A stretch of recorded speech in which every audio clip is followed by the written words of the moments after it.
Praise the Lord. ദൈവത്തിൻ്റെ ധന്യമായ നാമം വാഴ്ത്തപ്പെടുമാറാകട്ടെ. വീണ്ടും ഒരു പ്രഭാതത്തിൽ കർത്താവിൻ്റെ പാദപീഠത്തിലായിരിക്കാൻ വലിയവനായ ദൈവം ചെയ്ത വലിയ ഭാഗ്യത്തെ ഓർത്ത് കർത്താവിനെ സ്തുതിക്കുന്നു, സ്തോത്രം ചെയ്യുന്നു. കർത്താവ് ഇന്ന് പകൽക്കാലം നമ്മോട് സംസാരിപ്പാൻ വളരെ പ്രാർത്ഥനയോടും തികഞ്ഞ ദൈവാശ്രയത്തോടും നമുക്ക് ദൈവസ്ഥലിൽ കടന്നു വരാമല്ലോ. ആമേ. കർത്താവിൻ്റെ നാമത്തിൽ എല്ലാ ശ്രേഷ്ഠ അഭിഷക്തന്മാർക്കും കർത്താവിൻ്റെ നാമത്തിലുള്ള സ്നേഹവും ക്രിസ്തീയ വന്ദനവും അറിയിക്കുന്നു. അല്പസമയം ധ്യാനിപ്പാൻ ഹബക്കുക്ക് പ്രവാചകന്റെ പുസ്തകം 3-ാമത്തെ അധ്യായം അതിൻ്റെ 18-ാമത്തെ വാക്യം. എങ്കിലും ഞാൻ യഹോവയിൽ ആനന്ദിക്കും. നമുക്കറിയാം, ഈ വാക്യം വളരെ അനുഗ്രഹിക്കപ്പെട്ട ഒരു വാക്യമാണ്. ആമേൻ.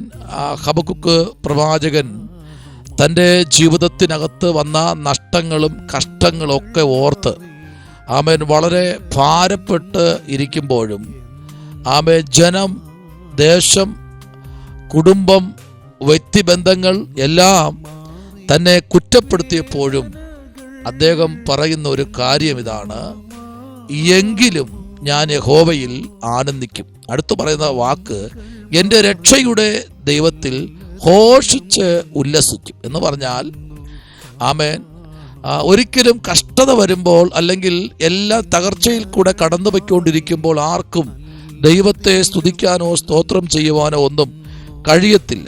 ആമേൻ. എന്നാൽ ഇവിടെ നഷ്ടങ്ങളുടെ ഒരു വലിയ നിര തന്നെ ആമേൻ തൻ്റെ ജീവിതത്തിലുണ്ട്. ആമേൻ. നമുക്കറിയാം, 17-ാം വാക്യത്തിൽ പറയുന്നു, അത്തിവർഷം ആമേൻ തളിക്കുകയില്ല, മുന്തിരിവള്ളി അനുഭവം ഉണ്ടാകത്തില്ല. ആമേൻ എന്നൊക്കെ ഇവിടെ നമ്മൾ വായിക്കുമ്പോൾ എല്ലാം ഹോശാലയിലും ആമേൻ തൻ്റെ ജീവിതത്തിൽ ആമേൻ ദൈവം കൊടുത്ത എല്ലാ നന്മകളും നഷ്ടപ്പെട്ടപ്പോഴും ആമേൻ ഇവിടെ ഹബക്കുക്കിന് പറയാൻ കഴിയുന്നത്, എൻ്റെ ദൈവത്തെ എപ്പോഴും ഞാൻ ആനന്ദിച്ച് ഘോഷിച്ച് ഉല്ലസിക്കുമെന്നാണ്.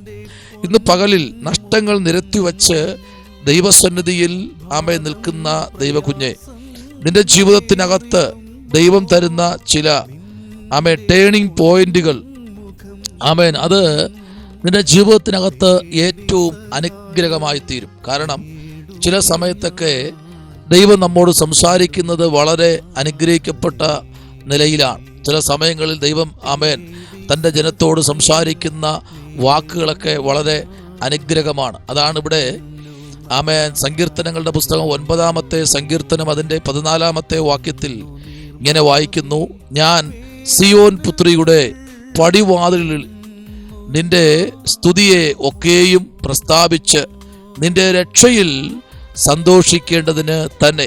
നോയിക്കേ, അപ്പോൾ സംഗീതപ്രമാണിയായിരിക്കുന്ന ദാവീദും പറയുന്നു, ഞാൻ സിയോൻ പുത്രിയുടെ പടിവാതിലുകളിൽ നിന്റെ സ്തുതിയെ ഒക്കെയും പ്രസ്താവിച്ച് നിന്റെ രക്ഷയിൽ സന്തോഷിക്കേണ്ടതിന് തന്നെ. ആമേൻ, ആമേൻ, സ്തോത്രം. വളരെ പ്രയാസത്തിൽ കൂടി ഇത് കടന്നു പോകുമ്പോൾ ദാവീദിന് പറയാൻ കഴിയുന്നത്, ഞാൻ നിന്റെ ജീവിതത്തിനകത്ത് എന്തെല്ലാം പ്രയാസം കടന്നു വന്നാലും ആമേൻ ഞാൻ പൂർണ്ണ ഹൃദയത്തോടെ യഹോവയെ സ്തുതിക്കും, നിന്റെ അത്ഭുതങ്ങളൊക്കെയും ഞാൻ വർണ്ണിക്കും. അത് പ്രൈസ് ദി ലോർഡ്, കൃപയുള്ള അല്ലെങ്കിൽ അഭിഷേകമുള്ള ദൈവപൈതലിന് മാത്രമേ ഇങ്ങനെയുള്ള കാര്യാദിൽ കൂടെയൊക്കെ കടന്നു പോകാൻ കഴിയൂ. അപ്പോൾ തന്നെ എന്നെ കേൾക്കുന്ന ദൈവകുഞ്ഞെ, ഇതിനകത്ത് പറഞ്ഞിരിക്കുന്ന പദം ഇതാണ്: എന്തെല്ലാം കഷ്ടങ്ങൾ. ഒരു ഭക്തന്റെ ജീവിതത്തിനകത്ത് 6 കഷ്ടമുണ്ട്. അത് 1-ാമത്തെ കഷ്ടമാണ്, അത്തിവൃക്ഷം തളിർക്കുകയില്ല. ആമേൻ. 2-ാമത്തെ കഷ്ടം, മുന്തിരിവള്ളിയിൽ അനുഭവം ഉണ്ടാകുകയില്ല. 3-ാമത്തെ കഷ്ടം, ഒലിവ് മരത്തിന്റെ പ്രയത്നം നിഷ്ഫലമായി പോകും. 4-ാമത്തെ കഷ്ടം, അവൻ നിലങ്ങൾ ആഹാരം വിളയിക്കുകയില്ല. 5-ാമത്തെ കഷ്ടം, ആട്ടിൻകൂട്ടം തൊഴുത്തിൽ നിന്ന് നശിച്ചു പോകും. 6-ാമത്തെ കഷ്ടം, ഗോശാലകളിൽ കന്നുകാലികൾ ഉണ്ടായിരിക്കുകയില്ല. സ്തോത്രം.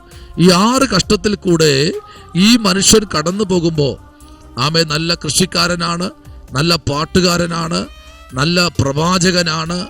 ആമേൻ, സ്തോത്രം. നല്ല ആമേൻ, സ്തോത്രം, ഒരു വ്യക്തിത്വത്തിന്റെ ഉടമയാണ് ഹബക്കുക്ക്.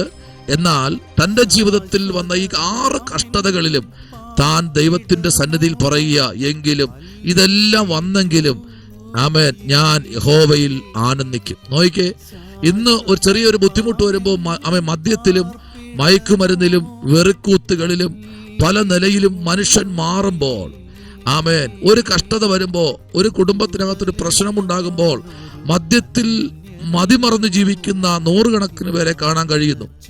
പ്രായപരിധിയില്ലാതെ ആമേൻ ആൺപിള്ളാരും പെൺപിള്ളാരും ഒക്കെ മദ്യശാലയുടെ മുമ്പിൽ ആമേൻ മദ്യപിച്ച് ബോധമില്ലാതെ നടക്കുന്നത് നമുക്ക് കാണാൻ കഴിയും.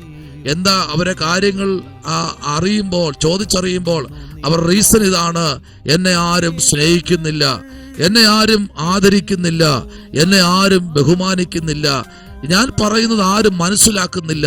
ഇതാണ് അവരുടെ പരാതികൾ. അപ്പോൾ തന്നെ ഇവിടെ ഇത്രയും കാര്യങ്ങൾ നഷ്ടപ്പെട്ടപ്പോഴും ഭക്തൻ പറയുന്നത് ഇങ്ങനെയാണ്: എങ്കിലും ഞാൻ യഹോവയിൽ ആനന്ദിക്കും. ദൈവവൈതലേ, നിന്റെ ആനന്ദം എന്ന് പറയുന്നത് കർത്താവിങ്കലായിരിക്കട്ടെ. ഈ പ്രഭാതം നമ്മുടെ ജീവിതത്തിൽ ഏറ്റവും അനുഗ്രഹപ്രദമായി തീരട്ടെ എന്ന് കർത്താവിൽ ഞാൻ പ്രാർത്ഥിക്കുന്നു. Praise the Lord. അതാണ് വചനം നമ്മെ പലപ്പോഴും പഠിപ്പിക്കുന്നതാണ്. ഹല്ലേലൂയ, ആമേ, സ്തോത്രം. Praise the Lord. എൻ്റെ നീതിയുള്ള വലം കൈ കൊണ്ട് താങ്ങുന്ന ഒരു ദൈവം. Praise the Lord. എപ്പോഴും ദൈവമക്കളെ താങ്ങുന്ന, ദൈവകരങ്ങളിലേക്ക് ഏൽപ്പിക്കപ്പെടുന്ന ദൈവകുഞ്ഞിനെ ഒരിക്കലും കൈവിടാത്ത ഒരു ദൈവമുണ്ട് കേട്ടോ. ഒരിക്കലും കൈവിടാത്തൊരു ദൈവം. Praise the Lord. ഒരിക്കലും തള്ളിക്കളയാത്ത ഒരു ദൈവം നമ്മുടെ മുൻപിൽ ഇന്ന് പകൽക്കാലം വന്നിട്ടുണ്ട്. സങ്കീർത്തനങ്ങളുടെ പുസ്തകം 13-ാമത്തെ അധ്യായം, ആമേൻ, ആമേൻ, 13-ാമത്തെ അധ്യായത്തിലേക്ക് നമ്മൾ വരുമ്പോൾ, സങ്കീർത്തനങ്ങളുടെ പുസ്തകം ആമേൻ 13-ാമത്തെ അധ്യായം നമ്മൾ പഠിക്കുമ്പോൾ, ആമേൻ, അതിനകത്ത് നമുക്ക് കാണാൻ കഴിയുന്നത്, പ്രൈസ് ദി ലോർഡ്, 1-ാമത്തെ വാക്യം പറയുന്നത് ഇങ്ങനെയാ: യഹോവേ, എത്രത്തോളം നീ എന്നെ മറന്നുകൊണ്ടിരിക്കും? നീ എത്രത്തോളം നിന്റെ മുഖത്തെ ഞാൻ കാണാത്തവണ്ണം മറയ്ക്കും? ഭക്തന്റെ ജീവിതത്തിനകത്ത് വന്ന വേദനകളും പ്രയാസങ്ങളുമൊക്കെ താൻ ദൈവത്തോട് ആമേൻ, ദൈവത്തോട് അങ്ങോട്ട് ചോദിക്കുകയാ: ദൈവമേ, ഇത്രയും എൻ്റെ ജീവിതത്തിൽ സംഭവിച്ചു, നീ എങ്ങനെ മിണ്ടാതിരിക്കുന്നു? എൻ്റെ ജീവിതത്തിൽ ഇതാ പ്രതിസന്ധികൾ ഏറി വരുന്നു, എൻ്റെ കൂടെ നിന്നവരെല്ലാം ആമേൻ മാറി മാറിപ്പോകുന്നു. പക്ഷേ ആമേൻ, ഹബക്കൂക്ക് അതിൻ്റെ 19-ാമത്തെ വാക്യം പറയുന്നു: യഹോവയായ കർത്താവ് എൻ്റെ ബലം ആകുന്നു, അവൻ എൻ്റെ കാൽ മാൻപേടകൾ പോലെ എന്ത് ചെയ്യുന്നു? ആക്കുന്നു. ആമേൻ, സ്തോത്രം. ഉന്നതങ്ങളിൽ എന്നെ നടക്കുമാറാക്കുന്നു. ആമേൻ, സ്തോത്രം. അങ്ങനെയെങ്കിൽ ഇന്ന് പകൽക്കാലം ആ കർത്താവിലേക്ക് നമുക്ക് ഏൽപ്പിച്ച് നമുക്ക് പ്രാർത്ഥിക്കാം. കർത്താവ് നമ്മെ സഹായിക്കേണ്ടതിനായി എല്ലാ കണ്ണുകളും അടയ്ക്കാം. പരിശുദ്ധനായ ദൈവമേ, സ്വർഗ്ഗ നല്ല പിതാവേ, അനുഗ്രഹിക്കപ്പെട്ട നല്ല പ്രഭാത വേളയ്ക്കായി സ്തോത്രം. തൻ്റെ എല്ലാ അഭിഷിക്തന്മാർക്കായി കുഞ്ഞുങ്ങൾക്കായി സ്തോത്രം. എല്ലാവരെയും കർത്താവ് അനുഗ്രഹിച്ചാട്ട്, ക്രൂശിന്റെ മറവിൽ മറച്ചാട്ട് അത്ഭുതം ചെയ്യും. യേശുവിൻ അൻപുള്ള നാമത്തിൽ തന്നെ. ആമേൻ. God bless you. ദൈവം അനുഗ്രഹിക്കട്ടെ.